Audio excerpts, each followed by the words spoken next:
Student, तो आज हम लेक्चर स्टार्ट करने जा रहे हैं, लेक्चर नंबर 20। तो वेक्टर के बारे में हमने लास्ट में सदिश के बारे में बेसिक पढ़ लिया था, ठीक है। तो अब सदिश को आगे कंटिन्यू करने जा रहे हैं। तो देखिए, सदिश के बारे में हमने सदिश के प्रकार पढ़ लिए थे सारे, ठीक है। सदिश पाठ पढ़ रहे थे, उसके प्रकार पढ़ लिए थे। अब अगली बात है जी, सदिशों का योगफल देखना है। अगला टॉपिक क्या है? सदिशों का योगफल।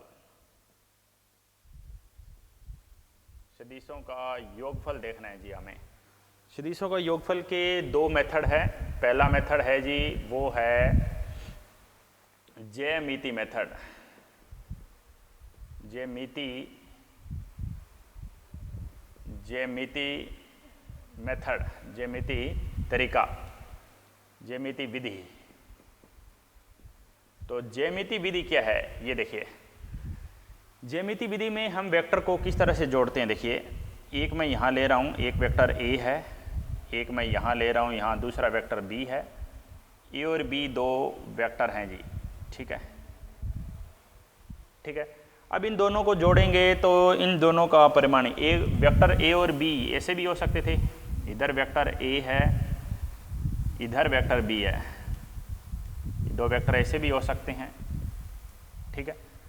और बताएं, ये वेक्टर ऐसे भी हो सकते हैं, इधर वेक्टर ए है और इधर वेक्टर बी है। ये वेक्टर ऐसे भी हो सकते थे, ठीक है। परिमाणी, इनका परिमाणी कहाँ होगा, देखिए। इनका परिमाणी होगा जी यहाँ से लेकर यहाँ तक, ये आर वेक्टर होगा जी। इनका परिमाणी होगा जी यहाँ से लेकर यहाँ तक, ये आर वेक्टर होगा, ये होगा जी आर वेक्टर, ठीक है।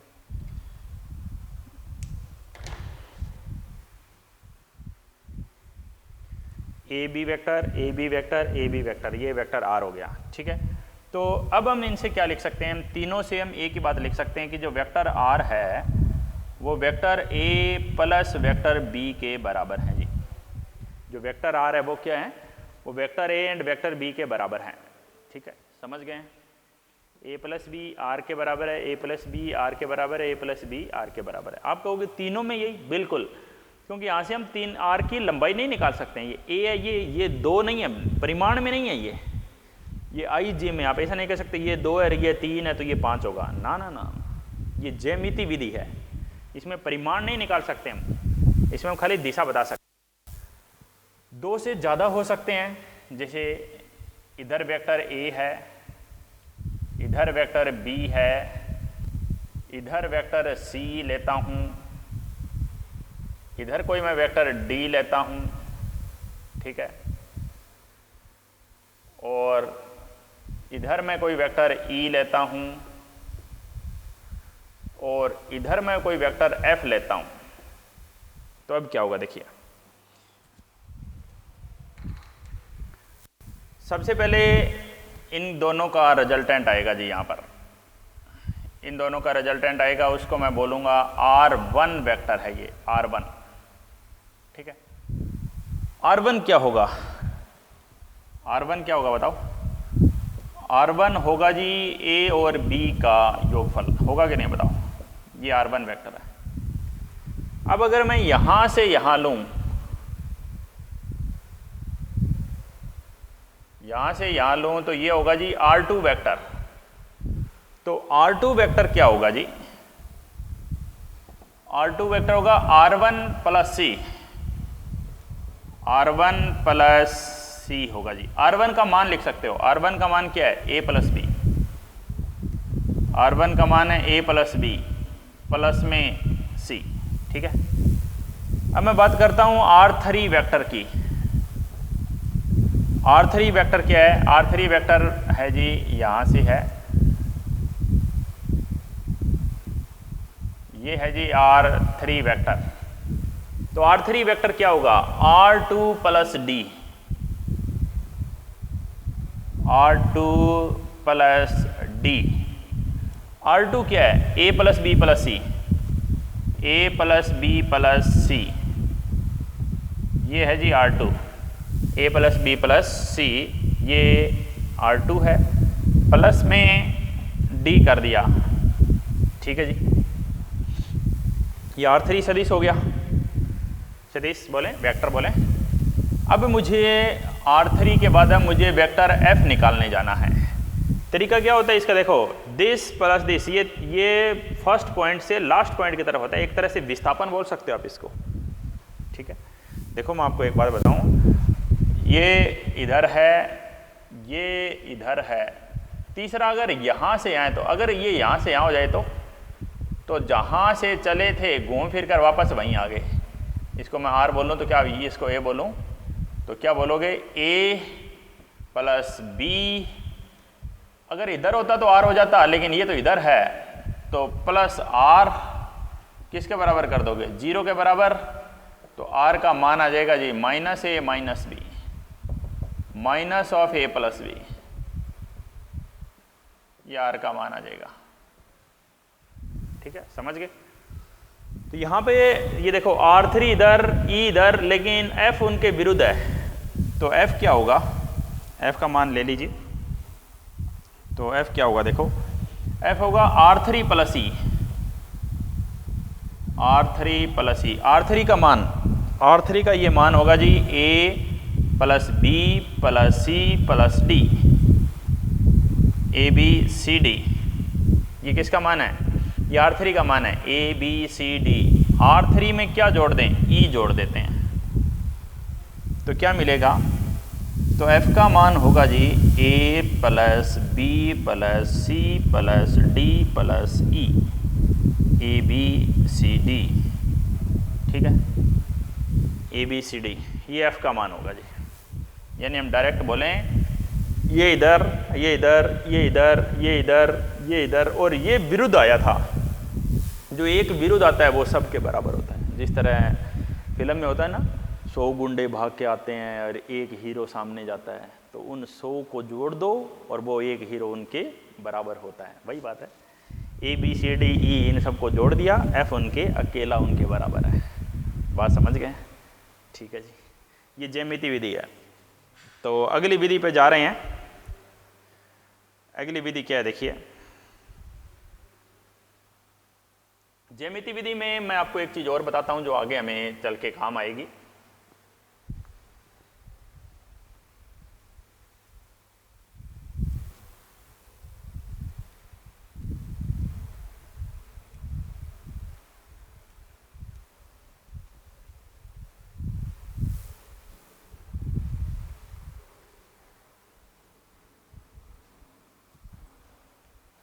हाँ, तो वो क्या बात है, देखो जो ये समषटभुज होता है इसके बारे में आप क्या जानते हो, देखो ठीक है।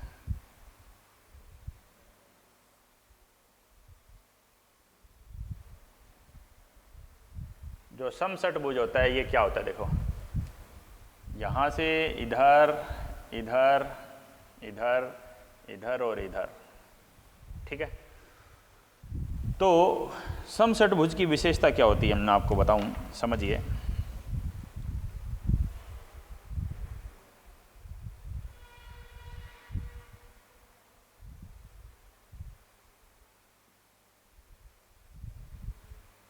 ये इनका केंद्र हो गया। समषटभुज में प्रत्येक कोण 60 डिग्री का होता है जी। समषटभुज में ये भी 60 का है, 60 60 60 60, सारे कोण 60 के होते हैं। कोई सा कोण देख लीजिए आप, यहाँ पे भी 60, ये भी 60 60 60 60 60 60 और 60। जब सारे कोण 60 60 के हैं तभी तो ये 360 बना, 6 बार बना कि नहीं 360, बिल्कुल ठीक है। तो बात क्या, ये सारी 1 2 3 4 5 6 समबाहु त्रिभुज है। समषटभुज में 6 समबाहु त्रिभुज होती है जिनमें प्रत्येक की भुजाएं समान होती है। तो मेरा कहने का मतलब क्या है, मेरा कहने का मतलब ये दूरी भी x है, ये दूरी भी x है, ये भी x है, ये भी x है, ये भी x है, ये जो अंदर डॉटेड लाइन है यहाँ से यहाँ, ये भी x है, ये भी x है, यहाँ से यहाँ, ये भी x है, ये भी x है, ये सारे x है। तो आप क्या कह सकते हो, इसका कहाँ प्रयोग करेंगे, देखना आगे प्रयोग करेंगे इसका।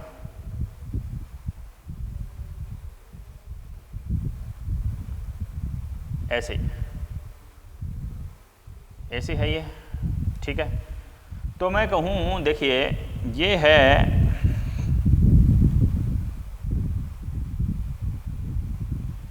और ये है जी x, तो ये कितना है जी 2x। क्यों? x और x 2x, ये x, समझ सकते हो। इसी तरह जो यहाँ होगा वो भी 2x होगा, जो यहाँ होगा वो भी 2x होगा। बात समझ गए? तो इस पर कैसा क्वेश्चन आ सकता है, इस पर एक क्वेश्चन बना के दिखाता हूँ मैं।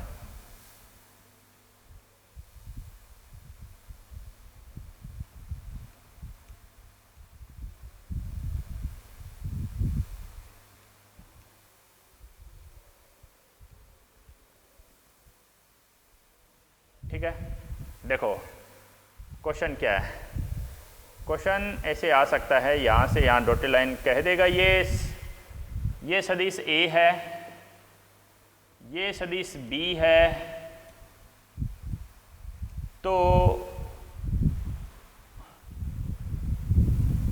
ये सदिश A है, ये सदिश B है, यहाँ पर कोई नया सदिश R है, ऐसे बोलते हैं R का मान बताओ, सदिश R का मान बताओ, बस इतना ही सवाल है। तो कैसे करेंगे, सदिश R का मान कैसे निकालेंगे? आपको मान निकालना है जी, A और B के रूप में उत्तर आएगा। तो कैसे आएगा जी A और B के रूप में? ये देखो ये सदिश A है, ये A है, ये B है, ये R है, ये B है तो इसके सामने वाला मैंने आपको बताया था ये x है तो ये 2x है, इसकी दिशा ऊपर है तो इसकी दिशा भी ऊपर ही रहेगी, ये नीचे होता तो ये भी नीचे होता। सदिश को आप अब ये देखो एक छोटी सी बात और बताता हूँ। एक सदिश A है वो 2 मीटर पर सेकंड से पूर्व में है, A है, कोई चाल हो सकती है, कुछ भी हो सकता है, सदिश है। अब इसको मैं गुणा करता हूँ एक बार तो 4a से और एक बार मैं करता हूँ -4a, फर्क क्या होगा?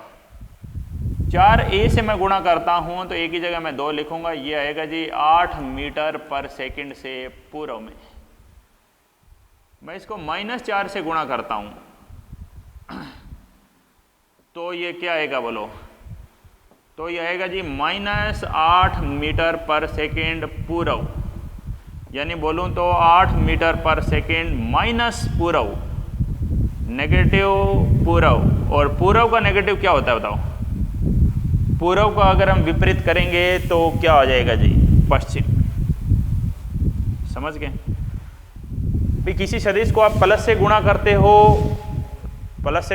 हो ना तो सदिश की दिशा नहीं बदलती, लेकिन माइनस से गुणा करते हो तो सदिश की दिशा विपरीत हो जाती है। पूर्व का क्या हो गया? पश्चिम। यहाँ पूर्व का क्या है? पूर्व। तो कहने का मतलब जिधर ये B था तो ये कितना होगा? जैसे मैंने आपको बताया है B ऊपर क्वेश्चन में हमें दिया हुआ है, R हमें निकालना है, तो ये कितना लेंगे? ये हमें क्वेश्चन में नहीं दिया, हम खुद ले रहे हैं, 2B होगा और दिशा कहाँ होगी? ऊपर। ठीक है, हाँ। तो हम क्या कर रहे थे, देखिए मैंने आपको बताया कि अगर आप प्लस से करते हो तो दिशा नहीं बदलती है, लेकिन माइनस से करते हो तो दिशा विपरीत हो जाती है। तो ये B है तो अब आप इसको ऐसे लिख सकते हो, ये इधर जा रहा है, ये इधर जा रहा है, ये इधर जा रहा है, ये कहाँ से? ये सामने से आ रहा है। तो आप क्या लिखेंगे? सदिश A प्लस सदिश B प्लस सदिश R और किसके बराबर होगा जी? ये 2B के बराबर होगा। ठीक है, तो आपने देखा कि इसमें अगर हमें सोल्व करना हो तो हम R को सोल्व कर लेंगे। वो क्या आ जाएगा? 2B माइनस B, B हो गया, माइनस का A हो गया, यानी आंसर क्या आ गया जी?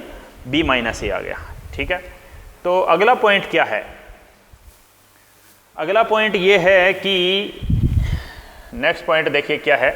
ये हमने हेक्सागन देख लिया, ठीक है, समषटभुज। इस पे इस तरह के 4 हो सकते हैं, 5 हो सकते हैं, कितने ही हो सकते हैं। जैसे मैं वर्ग में बना के दिखाऊँ आपको, ये वर्ग है, ऐसे आप इसको ले सकते हैं, सदिश के रूप में ले सकते हैं, ऐसे इधर इधर इधर इधर, और मैं इसको एक बीच में ऐसे भी ये विकर्ण भी ले सकता हूँ। ठीक है। तो ये सदिश ए कहूँ, ये सदिश बी कहूँ, तो ये सदिश मैं सी कहूँ, ठीक है। तो आप इसमें क्या लिख सकते हैं, देखो सदिश सी क्या होगा, ए प्लस बी होगा, ठीक है। इसको मैं डी बोल दूँ, इसको मैं आर बोल दूँ, ठीक है। सदिश सी ए प्लस बी होगा। और बोलें तो सदिश सी और सदिश डी, सी प्लस डी किसके बराबर होगा, आर के बराबर होगा। तो आर की जगह आप क्या लिख सकते हो, डी तो है ही है, सी की जगह क्या लिख सकते हो, सी की जगह लिख सकते हो ए प्लस बी, यानी क्या मिलेगा, ए प्लस बी प्लस डी, ए प्लस बी प्लस डी बराबर किसके, आर के। ए प्लस बी प्लस डी किसके बराबर हो जाएगा, आर के बराबर हो जाएगा, ठीक है। ठीक है जी, तो नेक्स्ट ये विधि हमने पढ़ी है, ये तो है जी ज्यामिति विधि, ठीक है। अब हम अगली विधि पे जा रहे हैं, नेक्स्ट।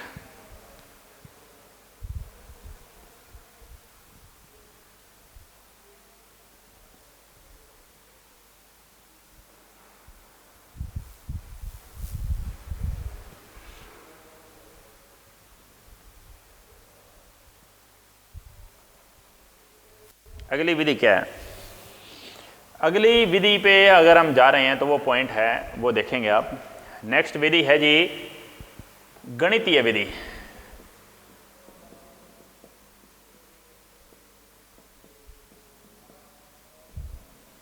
गणितीय विधि, ठीक है। गणितीय विधि में क्या होगा, देखो दो, एक तो ये सदिश ए है, ये एक सदिश बी है, यहां पर हम सदिश आर लेंगे, ठीक है। ये चित्र ये यहां पे भी बना सकते हैं हम, देखो इसको त्रिभुज का नियम भी कहते हैं, इसको आप समांतर चतुर्भुज का नियम भी कह सकते हैं। ये सदिश ए है, ये इधर सदिश बी है, ये सदिश बी है, और ये सदिश है वो आर है, ये सदिश आर है, ठीक है। अब बात है जी b को, ये सदिश इधर b था, b को उसके समांतर लाओगे तो b यहाँ आ जाएगा जी। b सदिश कहाँ आएगा, b सदिश यहाँ आएगा, आएगा कि नहीं, ठीक है। a को उसके समांतर लाओगे a यहाँ आ जाएगा, समझ गए। a और b के बीच में कोण कितना है, थीटा लेके चलते हैं हम। यहां से अगर आप लंब डालोगे, यहां से मैं एक लंब डालता हूं, ये कोण भी मैं ले रहा हूं थीटा, ठीक है। यहां से मैं लंब डाल रहा हूं,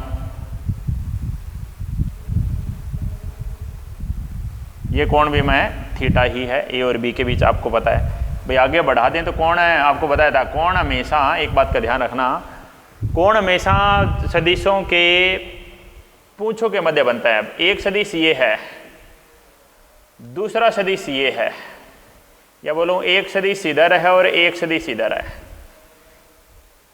ए और बी दो सदिश है, उनके बीच में ये कोण तो थीटा, ठीक है, ये तो सही है जी।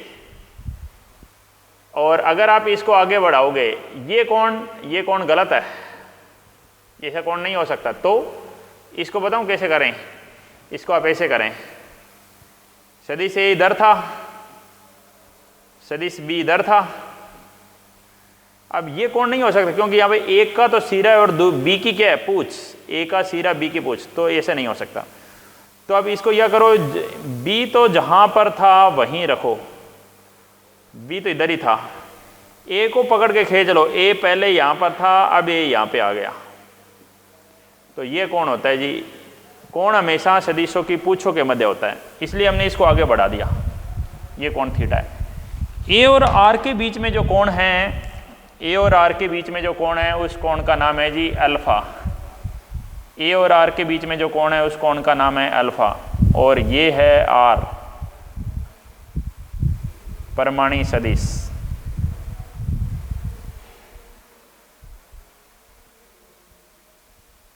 ये आर है, परमाणु सदिश, समझ गए।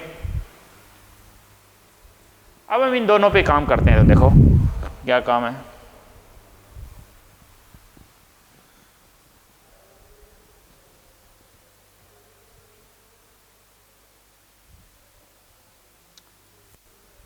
तो अब इनको नाम दे दीजिए आप।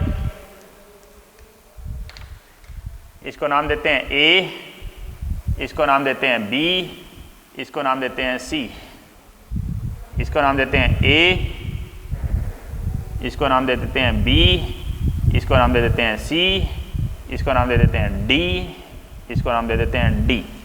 ए बी सी डी, समझ गए। अब हम त्रिभुज ए बी सी में काम करते हैं। त्रिभुज ए बी सी में, त्रिभुज ए बी सी में क्या हो रहा है देखिए ध्यान से। त्रिभुज ए बी सी में जो कर्ण है वो ए सी है। कर्ण ए सी का स्क्वायर बराबर बी सी का स्क्वायर प्लस ए बी का स्क्वायर। आप इसमें देखो या इसमें देखो, एक ही बात है। अल्फा क्या है? अल्फा है जी परिमाणी सदिश है, वो सदिश ए से कितने कोण पर है, वो है अल्फा। ठीक है, अब बात की आगे देखिए।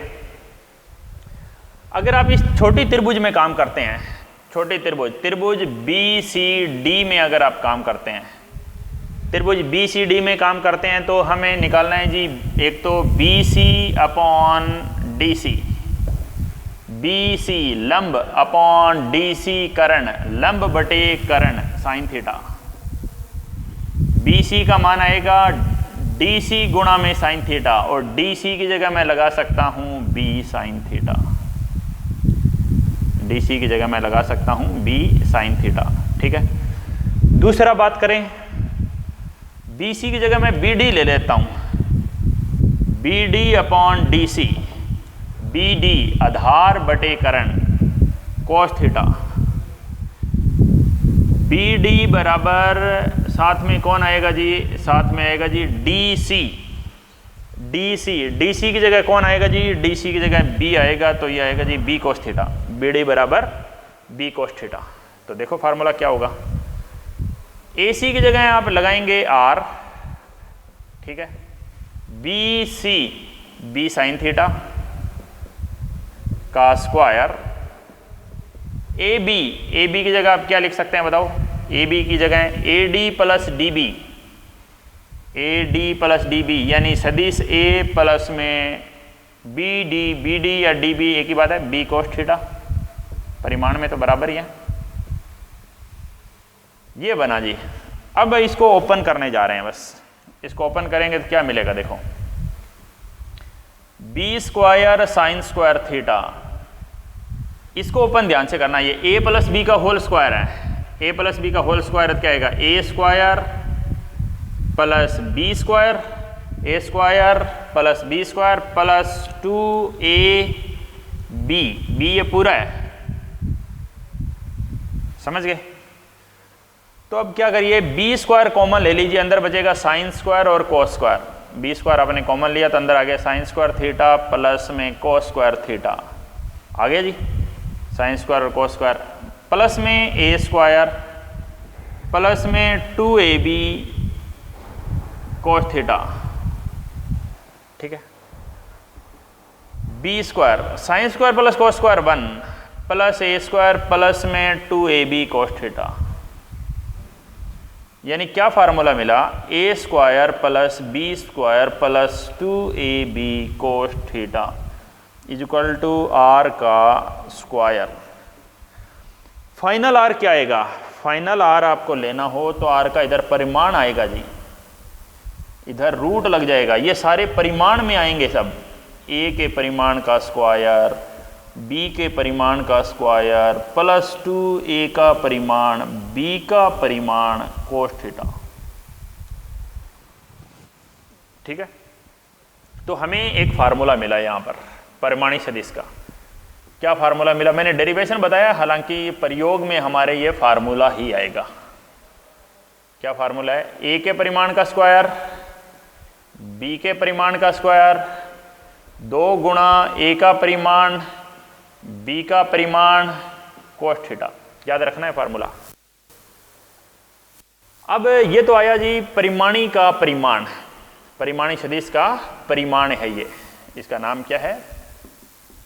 परिमाणी का परिमाण। ठीक है, अब बात आगे बढ़ते हैं, परिमाणी की दिशा के बारे में बात कर रहे हैं।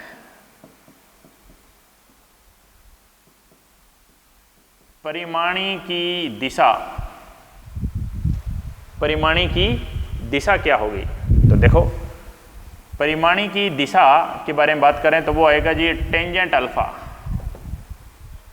परिमाणी की दिशा, दिशा हमेशा टेंजेंट से निकलती है, तो टेंजेंट थीटा क्या है जी? यहां पे देख ले, लंब बटे में आधार B C upon A B. ठीक है, टेंजेंट अल्फा क्या होगा? B C upon A. B C क्या है बताओ? बी सी है बी साइन थीटा, परिमाण के साथ B sine theta upon A B. A B में क्या लिख सकते हो? सदिश ए प्लस में डी बी, सदिश ए प्लस में डी बी। डी बी या बी डी कितनी है जी बताओ? B cos theta.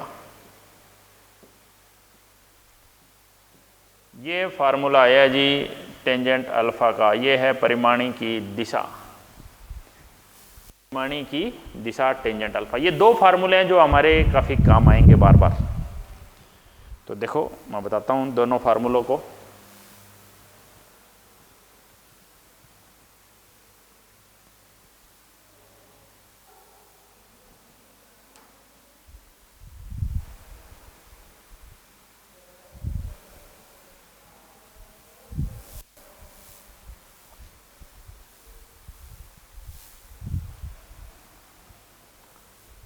समझिए बात क्या है। एक तो आर का परिमाण आ गया, एक तो ये फार्मूला निकालना है। अब इसके स्पेशल केस क्या है? स्पेशल केस, महत्वपूर्ण बिंदु, कुछ बिंदु है जिनका हमें ध्यान में रखना है, कुछ महत्वपूर्ण बिंदु है। ठीक है, पहला बिंदु क्या है कि ए और बी का परिमाण बराबर है, सदिश ए और सदिश बी का परिमाण बराबर है और उनके बीच थीटा 120 डिग्री है। तो आर और अल्फा बताइए। तो पहले तो देखिए आर कितना होगा, आर कितना होगा? देखो आर है जी ए के परिमाण का स्क्वायर प्लस बी के परिमाण का स्क्वायर प्लस 2 गुणा ए का परिमाण बी का परिमाण कोस 120। ठीक है,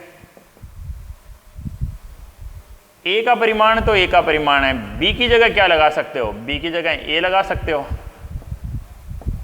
2 ए का परिमाण, बी के परिमाण की जगह आप क्या लगा सकते हो? ए का परिमाण कोस 120 कितना होता है? -1/2। 2 से 2 कैंसिल हो जाएगा। ए के परिमाण का स्क्वायर, ए के परिमाण का स्क्वायर माइनस ए के परिमाण का स्क्वायर, ये कैंसिल हो जाएगा जी। तो ये ए के बराबर आ जाएगा। आर किसके बराबर आ गया? आर ए के परिमाण के बराबर आ गया। लेकिन ए का परिमाण किसके बराबर है? बी के परिमाण के बराबर है। आर बराबर ए का परिमाण बराबर बी का परिमाण। समझ गए क्या आया? आर बराबर ए का परिमाण बराबर बी का परिमाण। समझ चुके हैं? ठीक है जी। नेक्स्ट बात क्या है? नेक्स्ट पॉइंट देखिए। अब इसमें अल्फा कितना है? मैं आपको एक बात पहले ही बता दूं, ये ए था, ये बी था, दोनों के बीच कोण 120 डिग्री था। ठीक है, दोनों का परिमाण भी बराबर था। तो जब परिमाण बराबर होता है तो जो परिमाणी सदिश होता है वो बिल्कुल बीचों बीच में आएगा जी। ये है जी आर। तो ये आर है, तो ये भी 60 डिग्री है और ये भी 60 डिग्री है, यानी ये अल्फा है। अल्फा वो होता है जो ए के साथ होता है। अल्फा का मान 60 डिग्री आएगा, देख लेना। ये रूल है कि जब दो सदिशों का परिमाण बराबर हो तो उनका परिमाणी सदिश दोनों से बराबर बराबर कोण बनाता है। ठीक है, जब घर में दो जुड़वा बच्चे हो तो उनके जो पेरेंट्स होते हैं वो दोनों से बराबर बराबर प्यार करते हैं। जुड़वा नहीं हो, छोटे बड़े हो तो कैसे करेंगे वो मैं आगे बताऊंगा, ठीक है। तो यहाँ से मैं टेंजेंट अल्फा निकालने जा रहा हूँ। टेंजेंट अल्फा का फार्मूला क्या था, ये फार्मूला देखिए, B sine theta upon A plus B cos theta, ठीक है। टेंजेंट अल्फा का फार्मूला है जी बी साइन थीटा, बी की जगह बी लगा लो, साइन थीटा की जगह 120 डिग्री लगा लो, ए की जगह भी बी लगा लो, कोस थीटा की जगह 120 डिग्री लगा लो, ठीक है। बी साइन 120 √3/2 होता है, बी कॉमन ले लो, 1 प्लस कोस 120 -1/2 होता है जी, इसलिए यहाँ माइनस आ जाएगा, बी से बी कैंसिल आ जाएगा, √3/2 1 - 1/2 1/2, 2 से 2 कैंसिल, कितना आ गया बोलो, √3। टेंजेंट अल्फा का मान आ गया जी √3, टेंजेंट अल्फा बराबर आ गया जी √3। कब होता है, जब अल्फा कितना डिग्री हो, 60 डिग्री हो। टेन अल्फा √3 कब, जब अल्फा कितना हो, 60 डिग्री हो। मैंने आपको पहले ही बताया था, जब दो सदिश बराबर हो परिमाण में तो दोनों से बराबर बराबर कोण बनाता है, बिल्कुल बीच में होता है उनका परिमाण सदिश, ठीक है जी। आगे बढ़ते हैं नेक्स्ट।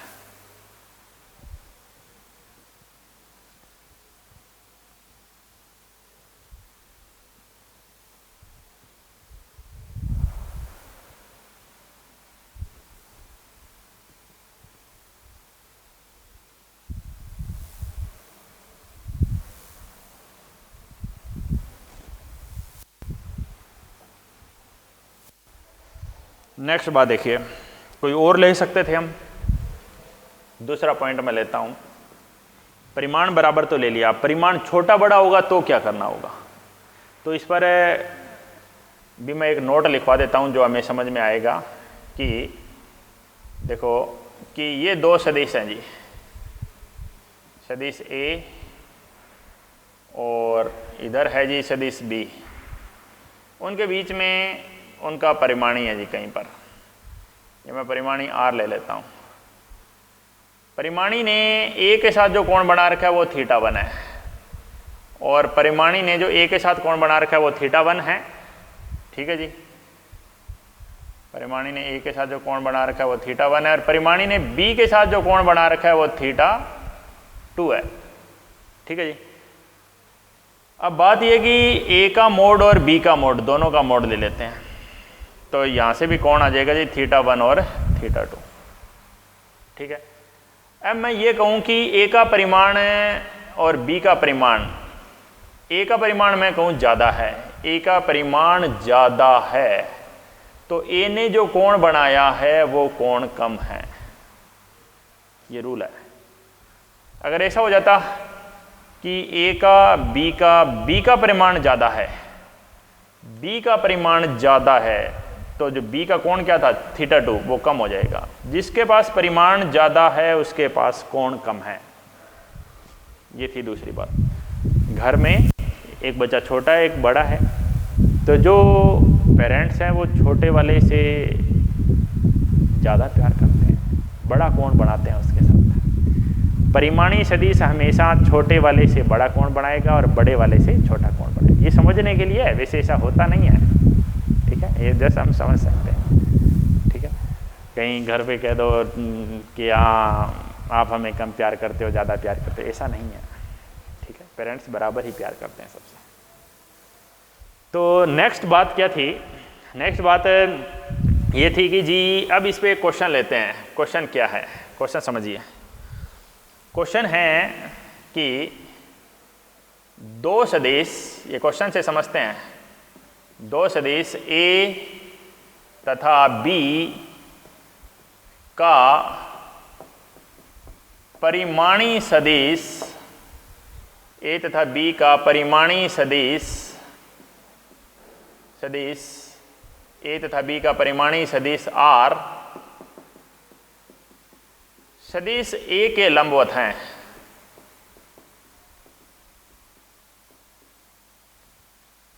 तो परिमाणी का परिमाण बताओ, तो r का परिमाण बताओ, ये क्वेश्चन है। इस क्वेश्चन से हमें काफ़ी कुछ सीखने को मिलेगा, देखना बेसिक क्वेश्चन है ये।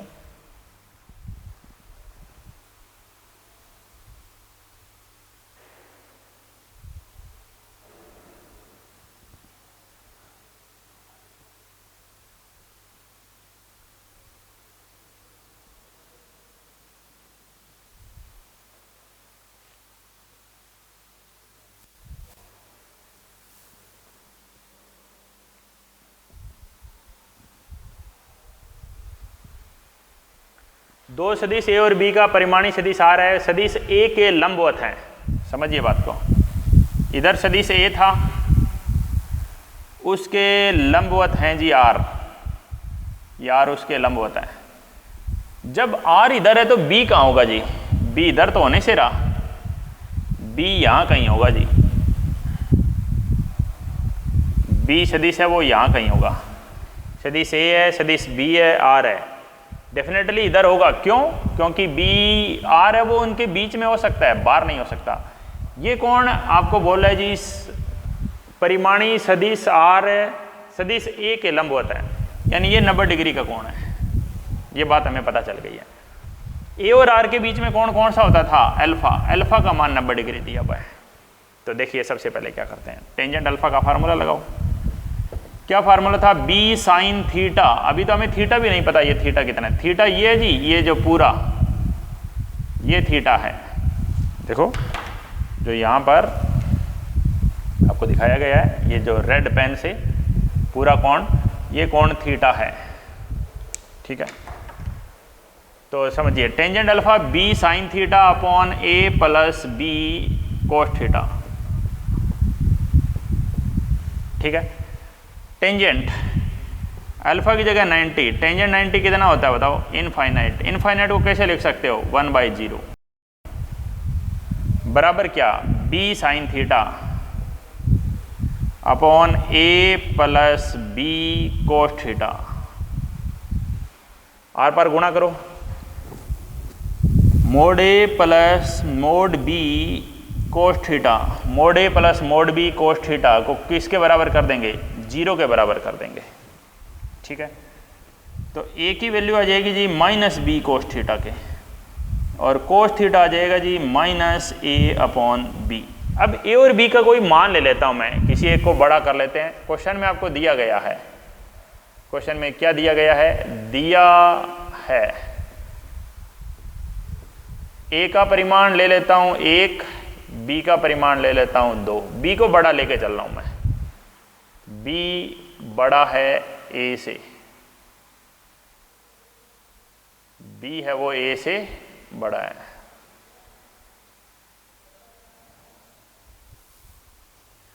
तो कोस थीटा कितना आएगा? देखो कोस थीटा आया माइनस ए अपॉन बी। ए का मान कितना? 1 और बी का मान कितना? 2। तो थीटा कितना आया? 120 डिग्री। आपको बताया हुआ है कि जब कोस थीटा का मान -1/2 होता है तो थीटा 120 डिग्री होता है, यानी थीटा 120 डिग्री है ये। अब 120 डिग्री ये आ गया, तो अब आप बात को समझ गए होंगे। क्या समझ गए हैं? देखो अब मैं आपको समझाता हूँ।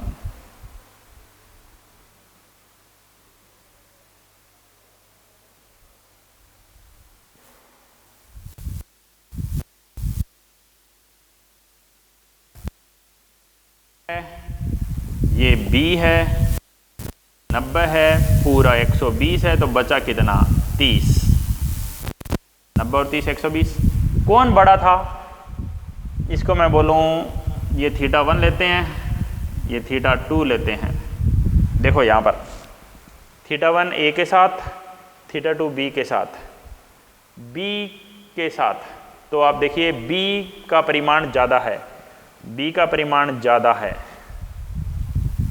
a का परिमाण, b का परिमाण, b का परिमाण ज़्यादा है, b का परिमाण ज़्यादा है, तो कौन बड़ा है? θ1 सामने ही है, देखो θ1 बड़ा है क्योंकि ये 90 डिग्री है और ये 30 डिग्री है।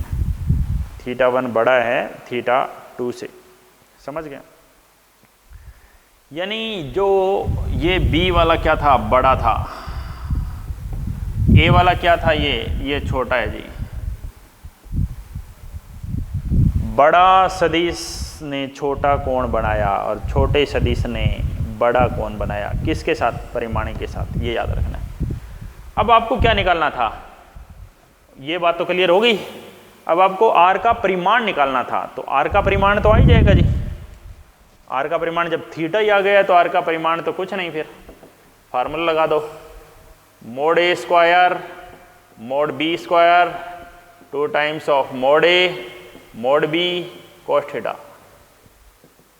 कितना आएगा देखो, मोड ए का स्क्वायर 1 का स्क्वायर 2 का स्क्वायर 4, 1 2 थीटा कितना 120 और कोस 120 कितना -1/2, 2 से 2 कैंसल, 4 और 1 कितना 5 माइनस कितना 2, कितना आया जी आंसर √3। लेकिन एक और तरीके से भी बता सकता था मैं इसको, √3 डायरेक्ट। ये काम हमें करना ही नहीं पड़ता, ये भी नहीं करना पड़ता, ये भी नहीं करना पड़ता, कुछ भी नहीं करना पड़ता, थीटा भी नहीं निकालना पड़ता।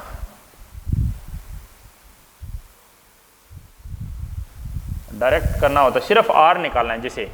तो ये क्वेश्चन को आप ऐसे कर सकते हैं, कैसे समझिए, ये है, इधर ये है और इधर ये है, ठीक है, ए बी और आर ये है तीनों। आपको एक बात पढ़ाई थी कि ये 90 डिग्री है, ठीक है, इधर सदिश ए है, इधर सदिश आर है, बी सदिश यहाँ पर है। अब इसको यहाँ से उठाकर आप यहाँ ला सकते हो, किसी सदिश को उसके समांतर विस्थापित कर दें तो सदिश नहीं बदलता है, हम पढ़ते हैं। ये सदिश बी है, ये बी रहेगा, तो ये क्या है, ये तो समकोण त्रिभुज बन गई। समकोण त्रिभुज का रूल नियम क्या होता है, कर्ण का स्क्वायर आधार का स्क्वायर प्लस में लंब का स्क्वायर। ए क्या अंश है, ए यही है जी, आप इसको ऐसे लिख दो, ये है ए। तो आर स्क्वायर क्या हो गया, आर स्क्वायर बराबर बी स्क्वायर माइनस ए स्क्वायर, परिमाण में ही है सारे, ठीक है। आर के परिमाण का स्क्वायर बी का स्क्वायर, बी कितना है बताओ, 2 का स्क्वायर 4, 1 का स्क्वायर 1, आर स्क्वायर बराबर 3 और आर बराबर √3।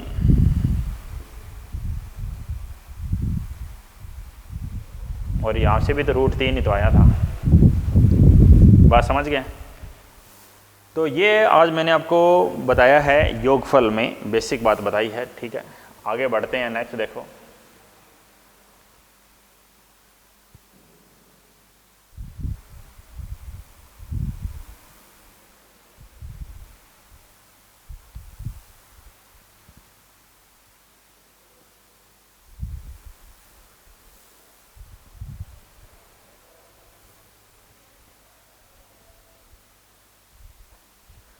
हाँ जी, तो सुनेंगे बात क्या है, देखिए योगफल कैसे करते हैं। एक तो सिंपल सी बात है कि अगर आपको डायरेक्ट a प्लस बी करना हो, 2i plus 3j plus 4k, एक बार मैं i और j ही ले रहा हूँ बस, i माइनस j ऐसे है जी। तो योगफल कैसे करेंगे, परिमाण, भाई उनको कोण नहीं दिया हमें इस बार, तो डायरेक्ट करेंगे 2i और i, 3i माइनस नहीं प्लस का 2j, ये r है, ये सदिश में है, r कितना आया 3i प्लस 2j। अब परिमाणी की दिशा पूछ लेता है, परिमाणी की दिशा, तो परिमाणी की दिशा क्या, टेंजेंट अल्फा। टेंजेंट अल्फा हमेशा याद रखना y घटक जो j के साथ हो बटे में x घटक जो i के साथ हो। y घटक कितना है जी 2, x घटक कितना है जी 3, और अल्फा का मान कितना आएगा,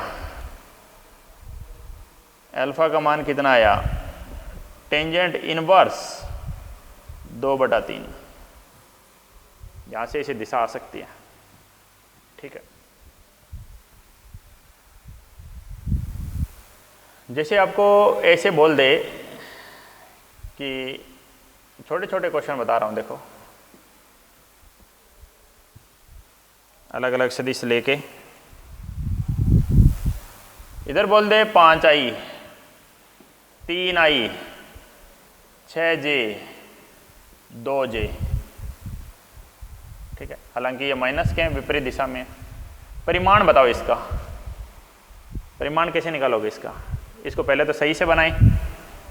बड़ा इधर 5 माइनस विपरीत दिशा में है, तो ये इधर कितना बचा जी? इधर बचा जी 2i। ऊपर 6, ये विपरीत दिशा में है, तो इधर कितना बचा जी? इधर बचा जी 4j। इन दोनों का इधर आएगा जी परिमाण r। कितना आएगा जी r? देखो x घटक का स्क्वायर, y घटक का स्क्वायर,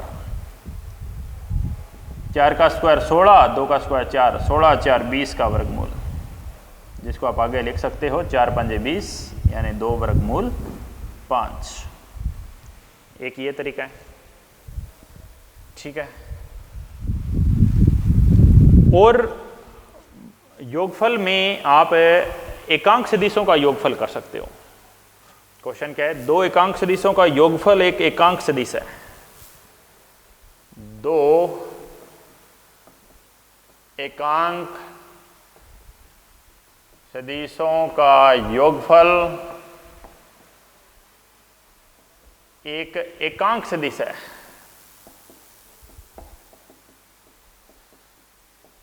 तो उनके बीच कोण,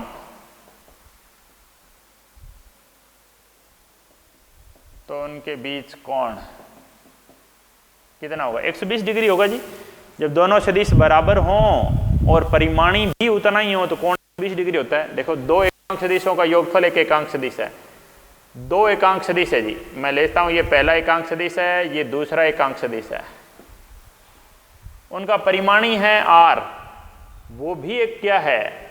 वो भी एक एकांक सदिश है, n ले लेते हैं। तो फार्मूला क्या लगाओगे? फार्मूला ये लगाओगे आप, a square plus b square 2 times of a b cos theta, a square b square plus 2ab cos theta. और एकांक सदिश के बारे में तो आप जानते ही हैं जी, उसका परिमाण तो ये एकांक सदिश है। कोई भी एकांक सदिश क्यों ना, उसका परिमाण एक ही होता है जी, 1 का वर्ग, 1 का वर्ग, 1 1 कोस थीटा। इधर एकांक सदिश है, ये भी 1 है, तो ये वर्गमूल दोनों तरफ वर्ग कर दो तो इधर 1 का वर्ग हो जाएगा। ये कितना हो गया? 1 और 1 2 प्लस 2 कोस थीटा। 1 माइनस 2 बराबर 2 कोस थीटा, 2 कोस थीटा बराबर माइनस 1, कोस थीटा बराबर माइनस 1/2, थीटा बराबर 120 डिग्री आना ही था। जब दो एकांक सदिशों का योगफल एक एकांक सदिश है तो उनके बीच में कोण होगा 120 डिग्री। समझ रहे हैं? ठीक है। तो इस तरह से ये योगफल के क्वेश्चन आपको दिए जा सकते हैं। ये बात आप ध्यान रखना, परिमाणी की दिशा निकालनी हो तो y घटक बटे में x घटक कर देना। ठीक है। तो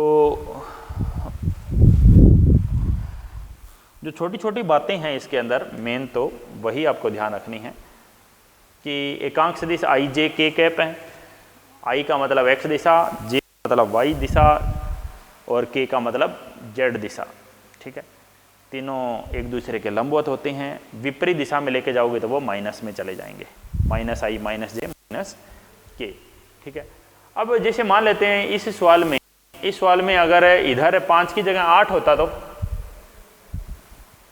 इधर 5 की जगह 8 होता तो क्या करते हैं? ये तो ऐसा ही रहेगा। 5 ये इधर ज़्यादा है, इधर ज़्यादा है तो ये परिमाणी इधर नहीं जाएगा, ये परिमाणी इधर आ जाएगा। 5 इधर 8 तो इधर कितना बच गया जी? 3i। ठीक है। तो ये r इधर नहीं जाएगा, फिर ये r इधर नहीं जाएगा, ये r इधर आ जाएगा। फिर किसका स्क्वायर आ गया जी? -3 का स्क्वायर -3 का स्क्वायर और ये 4 का स्क्वायर, तो आंसर क्या मिलेगा देखो, 3 का स्क्वायर 9 और 4 का स्क्वायर 16, 16 और 9 25 का वर्गमूल कितना आ जाएगा, 5 आ जाएगा। ऐसे कर देंगे, समझ गए भाई। परिमाणी है वो इन दोनों के बीच में ही होगा, ये बात समझ में आ गई है, चाहे आप कहीं से देख लीजिए। तो आज हमने योगफल के बारे में पढ़ा है, बाकी अगली क्लास में हम व्यकलन पढ़ेंगे, फिर सदिशों का गुणनफल भी पढ़ेंगे। तो ये बेसिक बात थी, इसको आप अच्छे से समझ लें। मॉड्यूल में अभी क्वेश्चन करने के लिए आप आगे न बढ़ें, बेसिक जो क्वेश्चन है इंटरनल एक्सरसाइज में या उदाहरण हैं वही करें, जो स्टेज 1 2 3 है उनको एक बार नहीं करना है, ठीक है।